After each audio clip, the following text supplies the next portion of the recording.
অঞ্জু চাওক প্ৰথম কথা হ'ল যে তেওঁ কিছু সময়ৰ পূৰ্বে যিখন তেওঁ সিদ্ধাৰ্থ শৰ্মাৰ এখন মুকলি চিঠি নামেৰে তেওঁ বিবৃতি প্ৰেৰণ কৰিছে সংবাদ মাধ্যমৰ দৃষ্টিগোচৰ কৰি সামাজিক মাধ্যম যোগেদি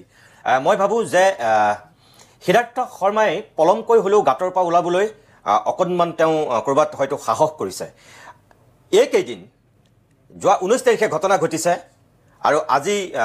8 দিন হ'ল আমি ধাৰাবাহিকভাৱে কৈ আছিলোঁ যে সিদ্ধাৰ্থ শৰ্মা ক'ত পলাব আপুনি ক'ত খাৰিব আপুনি মুখ খুলিবই লাগিব এটা বিবৃতি দিবলৈ আপোনাৰ কিয় সাহস হোৱা নাই মুখেৰে আপুনি এটা স্পষ্টীকৰণ দিবলৈ কিয় পৰা নাই ধাৰাবাহিকভাৱে আমি লাগি আছিলোঁ মই নিজে ব্যক্তিগতভাৱে যোৱা 22 তাৰিখে তেওঁক এই সন্দৰ্ভত প্ৰশ্ন কৰিছিলোঁ কালিৰ দিনটোত মই তেওঁক প্ৰশ্ন কৰিছিলোঁ বা শ্যামকানু মহন্তই কালিৰ দিনটোত মুখ খুলিলে আৰু অৱশেষত আজি তেওঁ মুখ খোলা নাই কিন্তু এটা তেওঁ বিবৃতি দিছে এই বিবৃতিটোৰ যোগেদি তেওঁ এইটোৱে ক'ব বিচাৰিছে যে অসমত শেহতীয়াকৈ যিটো পৰিৱেশ পৰিস্থিতিৰ সৃষ্টি হৈছে এটো দেখি তেওঁ সংকিত আতংকিত আৰু তেওঁ সাফাই গাব বিচাৰিছে যে তেওঁ ভুল বুজা হৈছে তেওঁ গাত দুখ নাই তেওঁ নিৰ্দোষী এক প্ৰকাৰ তেওঁ হেতু প্ৰমাণ কৰিব বিচাৰিছে কিন্তু অঞ্জু মই এটা কথা কওঁ যে এই যি বিবৃতিটো তেওঁ প্ৰেৰণ কৰিছে এটো তেওঁ নিজে লিখা বিবৃতি নহয় প্ৰথম কথা দ্বিতীয় কথা যে এটো অসমৰ পৰা কোনোবাই তেওঁক লিখি দিছে তেওঁ দিল্লীত আছে এটো খাটাং কিন্তু তেওঁ অসমৰ পৰা যে কোনোবাই লিখি দিছে এটো খাটাং ইয়াত কেইটামান কথা আছে আমি যদি খুব সূক্ষ্মভাৱে মন কৰোঁ তেনেহলে মই দৰ্শকসকলকো ক'ব বিচাৰো যে কি কাৰণে মই এই কথাটো ক'ব বিচাৰিছো যে এই চিঠিখন অসমৰ পৰা লিখা হৈছে দুটা কথা হ'ব পাৰে তেতিয়া তেওঁ দিল্লীত আছে বুলি আমি ধৰি লৈছিলোঁ শেখৰৰ লগত আহিছিল আৰু তেওঁ শেখৰ গুচি আহিছিল তেওঁ দিল্লীতে থাকি গৈছিল এতিয়াও আমি দিল্লীতে আছে বুলি ভাবিছোঁ দুই নম্বৰ হয় তেওঁ দিল্লীৰ পৰা শিলং তিলং হৈ পেলাই কলকাতা হৈ তেওঁ মনে মনে আহি গুৱাহাটীত সোমাই থাকিবও পাৰে আমি নাজানো এই বিবৃতিটোত এই দুটা দিশ আছে এটা তেওঁ নিজে লিখা নহয় এক দুই হয় তেওঁ গুৱাহাটীত আছে তেওঁ মিছামাটি আছে দিল্লীত থকা বুলি তেওঁ এতিয়া আভুৱা ভাৰি আছে আৰু যদি তেওঁ কেনেবাকৈ গুৱাহাটীলৈ আহিছে তেওঁ কেনেকৈ আহিলে তেওঁ গুৱাহাটী এয়াৰপৰ্টেদি তেওঁ অহা নাই এইটো খাটাং তেওঁ আহিব লাগিব শিলঙৰ পৰা গাড়ী লৈ আহিব লাগিব নহয় তেওঁ ৰেলত আহিব লাগিব নহয় তেওঁ অলপ ওচৰৰ কোনোবা আমাৰ ইটানগৰ চিটানগৰ এনেকুৱা জেগালৈ আহি তেওঁ গাড়ীৰে আহিব লাগিব মই কিয় কৈছোঁ যে তেওঁ ইয়াত এইটো কোনোবাই লিখি দিছে আৰু নতুবা তেওঁ অসমতে আছে মই কিয় কৈছোঁ মই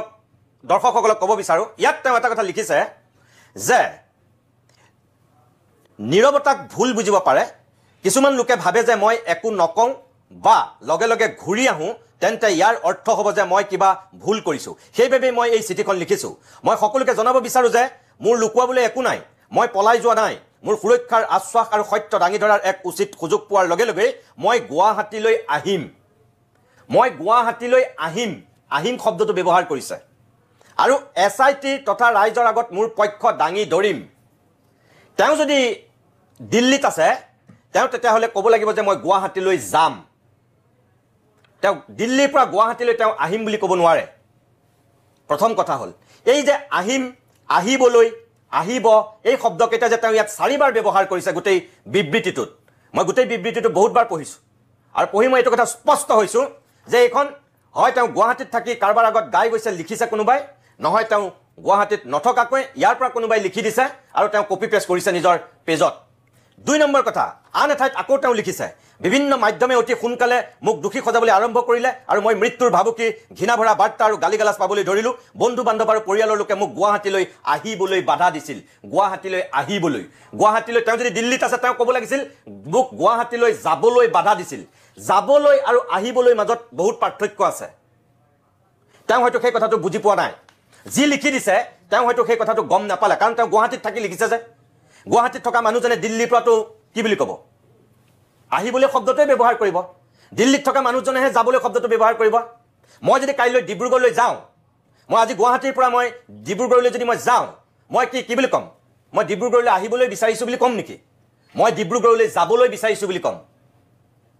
তেওঁ দিল্লীত থকা মানুহজনে তেওঁ গুৱাহাটীলৈ কি বুলি ক'ব লাগিব মই গুৱাহাটীলৈ যাবলৈ বিচাৰিছোঁ তেনে সৰু কথা কিন্তু ইয়াত ডাঙৰ কথা কাৰণ ইয়াত গুৱাহাটীত থাকি লিখিছে মই গুৱাহাটীলৈ আহিবলৈ এই যে শব্দটো কৈছে আৰু মই দিল্লীত থাকিবলৈ বাধ্য হৈছিলোঁ বুলি কোৱা নাই তেওঁ অঞ্জু বাধ্য হৈছিলোঁ বুলি কৈছে হৈছিলোঁ অতীতকাল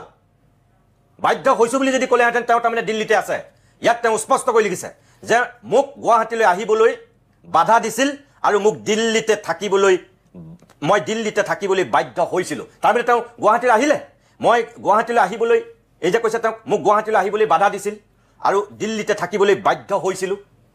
বাধ্য দিল্লীত তেওঁ যদি আজি যদি দিল্লীত মই আছিলোঁ মই যদি আছোঁ মই কি বুলি ক'ম মই দিল্লীতে থাকিবলৈ বাধ্য হৈছোঁ এতিয়াও মই অসমলৈ যাব পৰা নাই মই গুৱাহাটীলৈ যাব পৰা নাই মই সেইটোৱে ক'ম কিন্তু ইয়াত কৈছে যে মই দিল্লীত থাকিবলৈ বাধ্য হৈছিলোঁ তাৰমানে তেওঁ মনে মনে আহিলে নেকি এইটো এটা প্ৰশ্ন আৰু যদি তেওঁ অহা নাই তেতিয়াহ'লে তেওঁ তাতে যদি আছে ইয়াৰ পৰা কোনোবাই লিখি দিছে একদম এইটো কথা খাটাং তাৰপিছত নিতুমণি শইকীয়া এইখিনিতে মই আপোনাক এটা কথা সুধিব বিচাৰিম আপুনি যিটো প্ৰসংগ উল্লেখ কৰিছে মই থাকিবলৈ বাধ্য হৈছিলোঁ যদিহে আপুনি কোৱাৰ দৰে তেওঁ গুৱাহাটীতে আছে যদি বেলেগে লিখি দিছে এইটো এটা বেলেগ কথা কিন্তু যদিহে তেওঁ গুৱাহাটীত আছে তেতিয়াহ'লে এইটো কিন্তু এটা এইখিনি মুহূৰ্তত আটাইতকৈ স্পৰ্শকাতৰ কথা ডেফিনেটলি অঞ্জু মই সেই কথাটো কিয় কৈছোঁ যে SIT গঠন হোৱাৰ পিছত কালিৰ দিনটোত সিদ্ধাৰ্থৰ ঘৰত জেৰা কৰিছে তালাচী চলাইছে ইয়াত তেওঁ সেই কথাটো উল্লেখ কৰিছে তালাচী চলোৱাৰ কথাটো উল্লেখ কৰিছে আজিও শ্যামকানু মহন্তৰ ঘৰত 30জনী এটা আৰক্ষীৰ দলে তালাচী চলাইছে কালিও চলাইছে কালি তলৰ মহলটোত চলাইছে আজি ওপৰ মহলটোত চলাইছে তলা ভাঙি পেলাই মোৰ প্ৰশ্নটো হ'ল যে শ্যামকানু মহন্ত ছিংগাপুৰত আছে এই সিদ্ধাৰ্থ বোলা এই মেনেজাৰজন দিল্লীত আছে বুলি আমি গম পাওঁ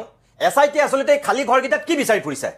কাগজ পত্ৰ টকা পইচা কিবা আন কিবা কিবি অসমৰ মানুহে শ্যামকানু মহন্তৰ সম্পত্তিৰ হিচাপ বিচৰা নাই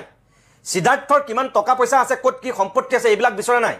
মানুহকেইটাক বিচাৰিছে খালী ঘৰকেইটাত তালাচী চলাই অভিযান চলাই কি SIT আচলতে তদন্ত কৰি আছে মই সেইটো বুজা নাই মোৰ কাৰণে দুৰ্বোধ্য মানুহে বিচাৰিছে যে সিদ্ধাৰ্থক গ্ৰেপ্তাৰ কৰক শ্যামকানুক যেনে তেনে ধৰি আনক তাৰ ছিংগাপুৰৰ প্ৰশাসনৰ লগত কথা পাতি হ'লেও ছিংগাপুৰৰ আৰক্ষীয়েও তেওঁক তাত গ্ৰেপ্তাৰ কৰিব পাৰে ইয়াৰ পৰা যদি ভাৰত চৰকাৰে তেওঁৰ লগত যোগাযোগ কৰে ছিংগাপুৰ পুলিচৰ লগত এতিয়ালৈকেতো সেইখিনি কৰা হোৱা নাই এইটো কি তদন্ত হৈ আছে আচলতে চাবলৈ গ'লে আৰু সিদ্ধাৰ্থ সঁচাকৈ কিবা কাৰণত গুৱাহাটীত আহি পালেহি নেকি এই কথাখিনি ইয়াততো তেওঁ কেইবাবাৰো লিখিছে যে ইয়াত তেওঁক হেৰুৱাই মোৰ হৃদয়ত এনে শূন্যতাৰ সৃষ্টি হৈছে যি কেতিয়াও পূৰণ নহ'ব কিন্তু তাতোতকৈ মোক ভাঙি পেলাইছে তেওঁৰ লগত আহিব নোৱাৰা এই যে তেওঁৰ লগত আহিব নোৱাৰা আকৌ লিখিছে তেওঁৰ লগত যাব নোৱাৰা শব্দটো তেওঁ দিল্লীত যদি আছে ব্যৱহাৰ কৰিব লাগিছিল আহিব নোৱাৰা অৰ্থাৎ ইয়াত প্ৰত্যেক ক্ষেত্ৰতে যদি আপুনি চাই মই গুৱাহাটীলৈ ঘূৰি আহিব পৰা নাই কাৰণ যোৱা কেইদিনমানত মোৰ ঘৰৰ বাহিৰত মানুহৰ ভিৰ হৈছে গুৱাহাটীলৈ ঘূৰি যাব পৰা নাই নে গুৱাহাটীলৈ মই ঘূৰি আহিব পৰা নাই ইয়াৰ কথাকেইটাত মোৰ সন্দেহ হৈছে যে তেওঁ কিবা প্ৰকাৰে গুৱাহাটীলৈ আহিল নেকি সঁচাকৈ তেওঁ গুৱাহাটীত আছে নেকি গুৱাহাটীতে থাকি এই কথাখিনি লিখিছে নেকি কাৰণ ইয়াত এই চিঠিখনে এইটোৱে প্ৰমাণ কৰে মানুহজন গুৱাহাটীত আছে আৰু যদি তেওঁ নিজে লিখা নাই ইয়াৰ পৰা যিজনে লিখি দিছে এইখিনি তেওঁ গ্ৰেমেটিকেল মিষ্টেক কৰিলে তেওঁ গ্ৰামাৰ ভুল কৰিলে যোৱা অহা এইখিনিৰ মাজত পাৰ্থক্য আছে এইখিনি ইয়াত গণ্ডগোল হৈছে অলপ আৰু অঞ্জু মই আৰু এটা কথা কওঁ এই যে শেষত তেওঁ মুখ খুলি পেলাই আজি যে ইয়াত কেইটামান কথা কৈছে যিসকলে জুবিন গাৰ্গক ব্যৱহাৰ কৰিলে তেওঁলোকে বোলে তেওঁক এতিয়া ফচাবলৈ কোনোবাই ষড়যন্ত্ৰ কৰা বুলি কৈছে সংবাদ মাধ্যমৰ গাত তেওঁ দুখ দিছে সামাজিক মাধ্যমৰ গাত দুখ দিছে যে কিছুমান উৰা বাতৰি বুলি কৈছে কি ইমান দিনে আমি এইবোৰ উৰা বাতৰিৰ ওপৰত ভিত্তি কৰি তেওঁক দুখী সাব্যস্ত কৰিছে নেকি এই কথাখিনিকে ক'বলৈ তেওঁ কিয় ওলাই অহা নাই এই চিঠিখন তেওঁ আজি কিয় লিখিবলগীয়া নিতুমণি শইকীয়া উৰা বাতৰি এই কাৰণে নহয় যিকেইটা ভিডিঅ' তেওঁলোকে ক'ৰবাৰ পৰা ৰিলিজ কৰি আছে কোনো অজ্ঞাত লোকে সেই ভিডিঅ' কেইটাতে স্পষ্ট হৈ আছে তেওঁলোকৰ অসাৱধানতা বা তেওঁলোকে কেনেধৰণৰ অমনোযোগিতা বা কেনেধৰণে তেওঁলোকে কেয়াৰ লৈছিলে জুবিন গাৰ্গৰ সেই সকলো স্পষ্ট হৈছে সেই ভিডিঅ' কেইটাতে টুকুৰা টুকুৰ যিকেইটা ভিডিঅ' চিৰিজৰ দৰে তেওঁলোকে এৰি আছে সেই ভিডিঅ' কেইটাতে স্পষ্ট হৈছে সেইটোকে মই কৈছোঁ যে মানুহে তেওঁ উৰা বাতৰি বুলি কৈছে সংবাদ মাধ্যম সামাজিক মাধ্যমক দুখ দিছে আৰে মানুহে কি দেখা নাই নেকি জুবিন গাৰ্গে পানীত নামাৰ সময়ত তেওঁ কি কৰি আছিল দেখা নাছিল নেকি দ্বিতীয়বাৰ সাঁতুৰি থকাৰ সময়ত তেওঁ কি কৰি আছিল অসমৰ মানুহে দেখা নাই নেকি তেওঁ সেই মেনেজাৰৰ দায়িত্বটো তেওঁ সেই সময়ত কিদৰে পালন কৰিছিল অসমৰ মানুহে সেয়া জানিব বিচাৰিছে তুমি এতিয়া এখন চিঠি এখন লিখি পেলাই তুমি দায় সাৰিছা কিয় তুমি যদি এইখিনি কথাত তেওঁ যে কৈছে তেওঁ তেনেহ'লে আৰক্ষীক সহযোগ কৰি পেলাই তেওঁ কিয় আত্মসমৰ্পণ কৰা নাই এতিয়ালৈকে তেওঁ দিল্লীতেই হওক তেওঁ অসমতে হওক তেওঁক এতিয়া CIDয়ে তেওঁক নটিচ দিছে 10 দিনৰ ভিতৰত হাজিৰ হ'বলৈ দিছে মই নাজানো যে সঁচাকৈ তেওঁক 10 দিনৰ ভিতৰত তেওঁ ইয়াত হাজিৰ হ'বনে নহয় অঞ্জু ইয়াত কেইবাটাও কথা আছে এই মানুহকেইজন শ্যামকানু মহন্ত আৰু এই সিদ্ধাৰ্থ শৰ্মাক লৈ এতিয়া এনেকুৱা এটা পৰিৱেশৰ সূচনা হৈছে না তেওঁলোকক এয়াৰপৰ্ট দি আনিব পাৰিব না গাড়ী দি আনিব পাৰিব না কিবা নিৰাপত্তা দিব পাৰিব কাৰণ মানুহৰ যিটো ক্ষোভ মানুহৰ যিটো এতিয়া উষ্মা এই পৰ্যায়ত আছে যে তেওঁলোকে স্বাভাৱিকতে ভয় খোৱাটো স্বাভাৱিক আৰক্ষী প্ৰশাসন যিমানেই কটকটীয়া নিৰাপত্তাৰ মাজত তেওঁলোকক লৈ নানক কিয় আৰক্ষী প্ৰশাসনে সহজে বাচিব নোৱাৰিব এনেকুৱা এটা পৰিৱেশ হৈ আছে গতিকে তেখেতসকল ভয় খোৱাটো স্বাভাৱিক 2 নম্বৰ এই গোচৰ তৰাৰ পিছত আদালতলৈ নিয়াৰ পিছত তেওঁলোকক যদি জেললৈ পঠিয়ায় তেওঁলোক ক'ৰ জেলত থাকিব অসমৰ জেলততো তেওঁলোকক ৰাখিবলৈ অলপ ৰিস্ক আছে আজিৰ দিনত আৰক্ষীয়ে কওক জেলত থকা কয়দীৰ কথাই কওক যিটো পৰিৱেশৰ সূচনা হৈ আছে কাইলৈ পৰহিলেতো কৈ দিওঁতো অঘটন নঘটাব বুলি কোনে ক'ব পাৰে গতিকে ৰিস্ক আছে মই বুজি পাওঁ গতিকে অলপ হয়তো সময় লাগিছে কিন্তু তেওঁলোকে এই কৃষ্টি কৰি তেওঁলোকে যে এতিয়া মাটিৰ তলৰ পৰা ওলাইছে এইটো প্ৰক্ৰিয়া বন্ধ কৰক যিমানে দীঘলীয়া হ'ব মানুহৰ খং আৰু ক্ষোভ সিমানেই বৃদ্ধি পাব যদি তেওঁলোকে ভাবিছে দীঘলীয়া হৈ গ'লে হ্ৰাস হ'ব